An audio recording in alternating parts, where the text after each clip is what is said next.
What's up, guys? It's time to count down some horror tear jerkers. Let's do this.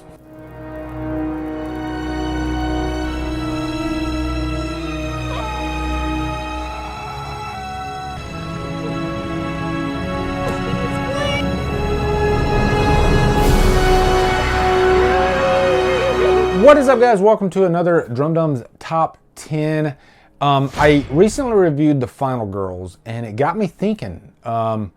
This is a very sad movie at the end, and why not do a top 10? Because there's so many horror movies that actually have very emotional moments that might make one cry. I actually came up with 10, and I got 5 honorable mentions for you. And I just mentioned one of them. Going into this, know that there are going to be spoilers in this, okay? Because a lot of times, the reveal in these movies, if they have a twist, is what makes it sad, is what makes it emotional, okay? Not all the time, but a lot of times. So know that going into this, okay? There will be spoilers throughout this list, I promise you. But real quickly, let me give you 5 quick honorable mentions because I wanted to mention all these. First off, I mentioned The Final Girls. Really, the big sad thing about that movie is it's a mother-daughter relationship, and she wanted to get to know her mother. She goes into this movie, and her mother doesn't know that she's her mother throughout that, that experience inside the 80s slasher. And so then there's that moment at the end of the movie where it's very heartfelt, and her mother tells her, "You just need to give me up and move on with your life." And it's pretty sad. It's not the saddest movie out there, and really that movie is more of like a horror comedy, but it does have a nice, heartfelt premise, and it does hit home for a lot of people that have lost their mothers. I reviewed it for my friend Matt Casey, who lost his mother back in 2003. So it hits home for a lot of people, and even in my comments there were people saying this movie, it's hard for me to watch because I lost my mother. Next honorable mention is going to be Rob Zombie's Halloween 2. And even people that don't like this movie, there is a scene where Annie is killed by Michael Myers, played by Daniel Harris at the end.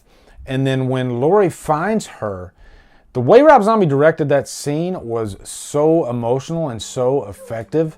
You see Laurie just completely drained, and she can't believe everything that just keeps going wrong with this situation.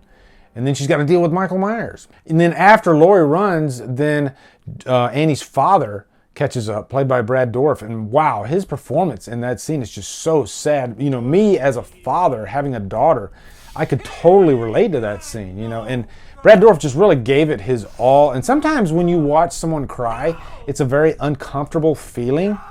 And that's not bad acting. That's actually what it looks like when you see, especially a man cry. My cry face is really ugly, okay? It's really bad. Number 13, next honorable mention is going to be Carrie. Carrie overall is a really sad story. It's about a girl who is constantly bullied.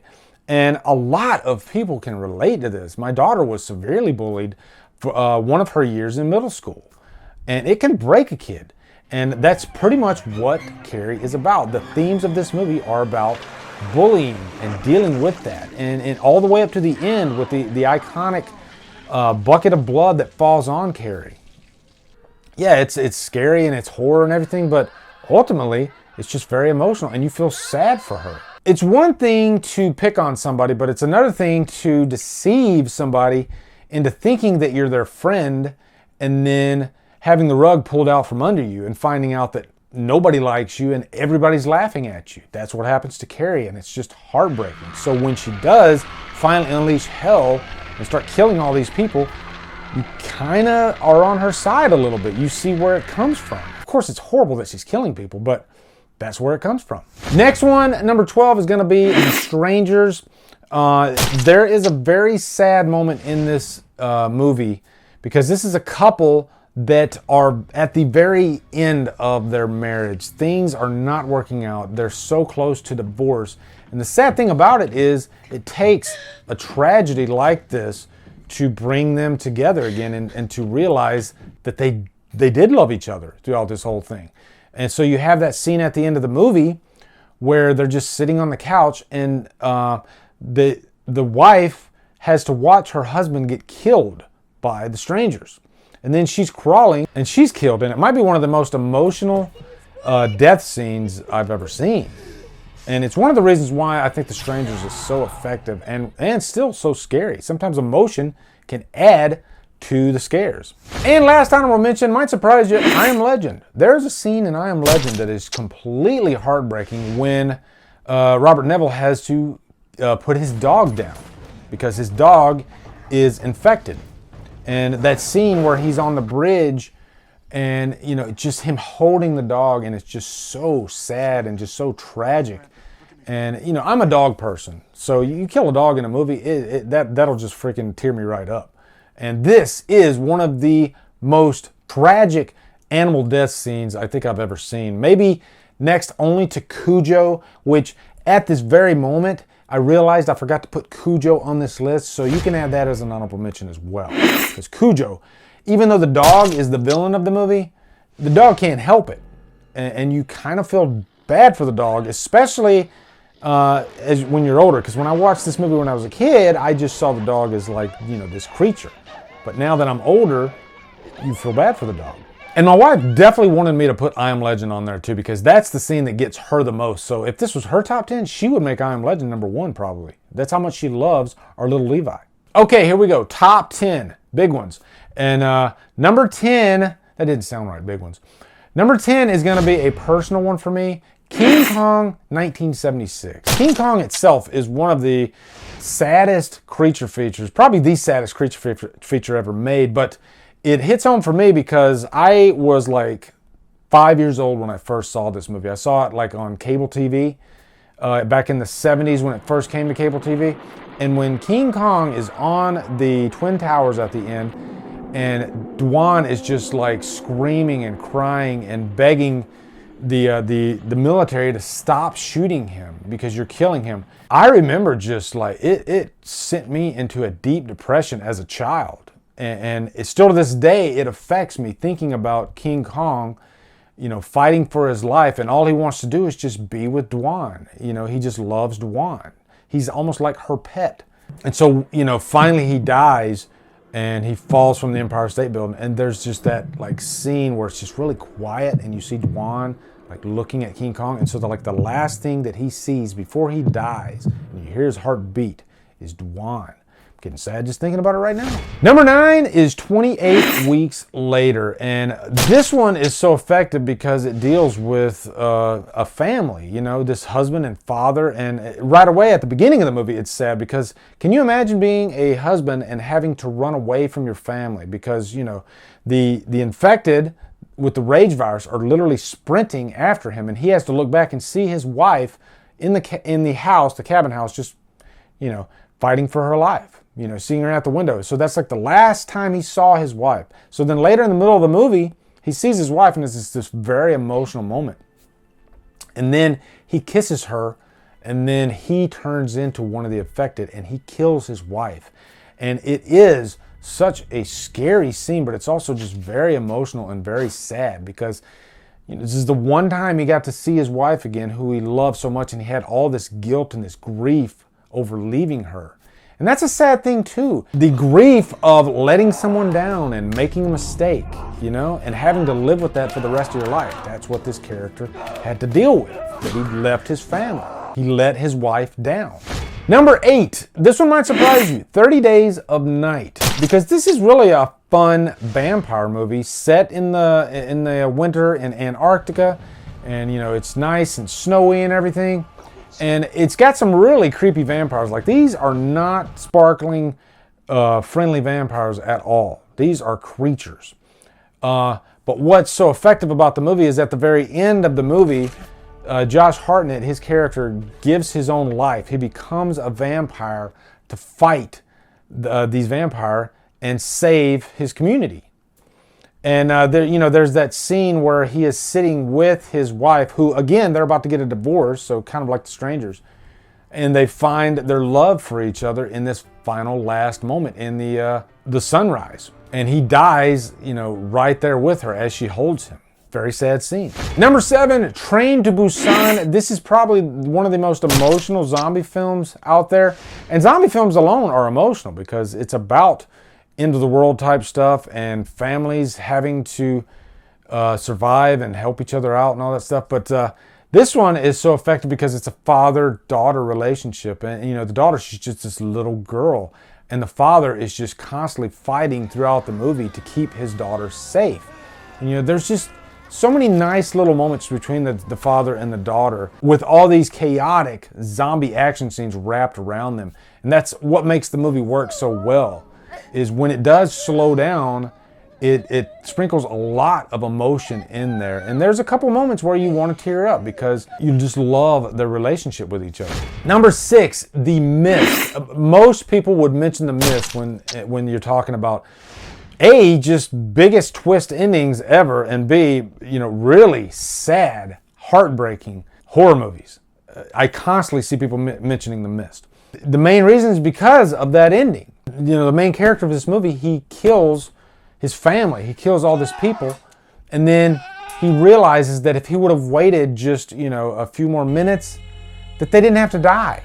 And so at the end, you have that great performance by Thomas Jane where he just freaks out, like, oh my God, what have I done?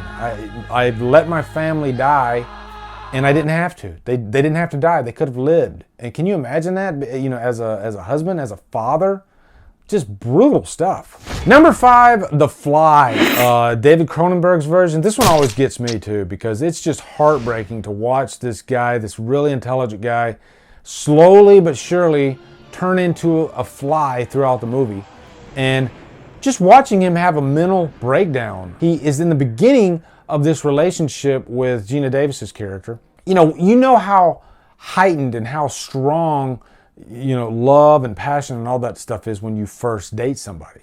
That's the point of the relationship that they were at. And so she has to kill Brundle at the end of the movie because he is fully turned into a fly. And he pretty much wants her to kill him. This is where great directing comes into play because that scene is sad on its own, but just the music in that scene and the way the scene is directed and, you know, just the lingering of the camera and everything, it makes it so much more effective. And I dare you not to cry at the end of The Fly. Number 4, A Quiet Place. And I have been one of those people that have said, I don't think A Quiet Place is as great as everybody makes it out to be. And I do stand by that. But there is one scene in the movie that really works so well. You know, John Krasinski's character, he loves his family so much. And, you know, that scene near the end of the movie when he gives his life to save his kids and he looks at his deaf daughter, he basically says, I love you to his family, you know. And then he gets killed by the creatures. I think that was my problem with the movie too, is I didn't really care about the creatures in this movie whatsoever. I cared about the family. I loved the family in this movie. I just think the creatures could have been something different instead of just your normal alien-like creatures. But still, that scene, wow, so effective. And that's why I put it so high on the list. It's just very, very emotional. Number 3, Hereditary. This is a freaking crazy horror movie as it is. And really, this movie is about sadness and family and dysfunction and all this crazy stuff that goes on in families. And Toni Collette's performance is just so heartbreaking. There's the scene in the middle of the movie where the son, he's driving and he's already in just a really, really sad mood, and then his sister sticks her head out and then she gets decapitated. Everybody knows this scene now. Even people that haven't seen Hereditary have heard about this scene. And so the camera just sits there on the son's face for what feels like 5 minutes after she dies. And just that moment alone, it just feels unbearably sad. You feel so bad for this kid. And then Alex Wolff's performance throughout the rest of the movie is just probably one of the most heartbreaking performances I've ever seen in terms of like dealing with fear and just, you know, family dynamics and all that stuff. This movie deals with family horror better than most movies I've ever seen. That's what's so effective about Hereditary. Number 2, Pet Sematary. When I saw Pet Sematary in the theater back in 1989, I am not including the awful remake in this, the original. Seeing the father's reaction, Dale Midkiff's performance after Gage gets hit by the truck, because when a child that's this young dies in a movie, it is just the saddest thing in the world. I mean, in real life, obviously. It's just, you can't even deal with that type of emotion. I've known people that have lost children that age, and I can't even describe the pain and the sorrow that these people have went through. It's brutal. It's brutal. I think that scene was played out just so well. Seeing the father fall to his knees and just scream out in anguish, like you want to scream at the world, you want to scream at God, like, why is this happening to me? But then throughout the rest of the movie, you see this character just completely sink into this abyss of sadness, and he can't think rationally, and he wants to bring his own son back to life, knowing that his son's not going to come back normally. And so then you have that scene in the end where Gage, he comes back, when he has to pretty much kill his son. He has to bring his son to him, hugs him, and then sticks the needle. And then Gage walks away and he says, no fair, no fair. And my God, it's just heartbreaking. Heartbreaking all over again. And then number one, you've heard me mention this movie before, The Descent. The Descent is probably one of the most emotional horror films I've ever seen. The music really sells it. The whole movie, the premise of this movie is this woman whose husband and child were killed in a tragic car accident at the beginning of the movie. And so Sarah is just trying to deal with this a year later, and they take her on this cave dwelling excursion. She doesn't know that Juno had an affair with her husband before he died. And so then that comes out. And so there's just all these emotions. And Sarah's best friend, Sam, is killed by Juno accidentally. And of course, Juno doesn't want to tell her that. So there's just so much at play here emotionally. And so by the end, when they finally are face to face, I think that's one of the most beautiful moments in a horror movie I've ever seen. Juno and Sarah face to face. Music is completely selling it, driving it home. And Sarah, she makes the choice to pretty much kill Juno, taking her leg out so Juno can't escape. And then she gets out. But then when Sarah comes out of the ground, and oh my God, it's just like a rebirth. She's made it out of this completely tragic incident. I haven't even mentioned the creatures yet, which makes this movie so effective. You don't even need the creatures in The Descent. It's just that great. Man, that movie gets me. Every time I watch The Descent, I can't take it. I think I almost cry like every single time I watch it because I feel so bad for Sarah. But I feel bad for Juno too, because Juno's not a bad person per se. She's a human being who got caught up in something and she made a mistake.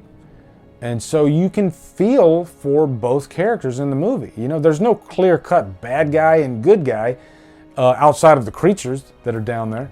But yeah, that's my number one. Wow, what a freaking sad movie. So I think we're going to have to do best horror comedies to make up for this. So anyway, guys, I'm sure I left out a lot of movies. Let me know down in the comments some of your most emotional cry horror movies.